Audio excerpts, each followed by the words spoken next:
అండి మూవీ చూడొచ్చు ఒకసారి. కాన్సెప్ట్ ఎలా అనిపించింది మేడం? కొత్తగా అంటే ఈ కిడ్నాప్ డ్రామా ఇది కొంచెం కొత్తగా ఉంది, బాగుంది. కామెడీ ఎవరు బాగా చేశారంటే యాక్టింగ్ హర్ష బాగా చేశారు. సునీల్ గారు ఎలా చేశారంటే? సునీల్ గారు సటిల్గా చాలా అంటే బాగుంది, పర్ఫార్మెన్స్ చాలా బాగుంది. అంటే సునీల్ గారు ఇలా కామెడీ చేస్తే బాగుంటుందా, ఇట్లా విలన్ గా చేస్తే బాగుంటుందా? పుష్ప అంటే ఆల్రెడీ సునీల్ గారు ప్రూవ్డ్ కదండి. సునీల్ గారిని ఇప్పుడు మనం ఆయన విలన్ గా కూడా చాలా బాగా చేస్తున్నారు. ఆయన చాలా బాగా పర్ఫార్మ్ చేశారు. ఈ సినిమా ఒక జాతిరత్నాలు మ్యాడ్ ఆ రేంజ్ లో ఊహించుకోవచ్చా? కామెడీ ఎక్స్పెక్ట్ చేయొచ్చా? ఓకే అండి, మనం చూడొచ్చు, బాగుంది. మీరు ఒకసారి రిలాక్స్ గా చూడొచ్చు. అవుట్ ఆఫ్ 5 రేటింగ్ ఎంత ఇస్తారు మేడం? నేను 4 ఇస్తాను. సంతోష్ అనే అబ్బాయి చాలా బాగా తీశారు సినిమా. చూడటానికి చాలా బాగుంది, అద్భుతంగా ఉంది.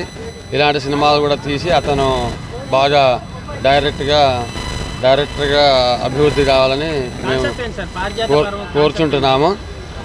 సరే, పారిజాత పరము అంటే సినిమాల్లో నటించే వాళ్ళు చాలా చిన్న చూపుగా చూస్తారని మొదటి నుంచి ఒక భావన ఉన్నది కాదు. వాళ్ళలో ఒక జీవం, ఒక నటన ఉందని తెలుసుకోవాలి. అది తెలుసుకున్న తర్వాత వాళ్ళకి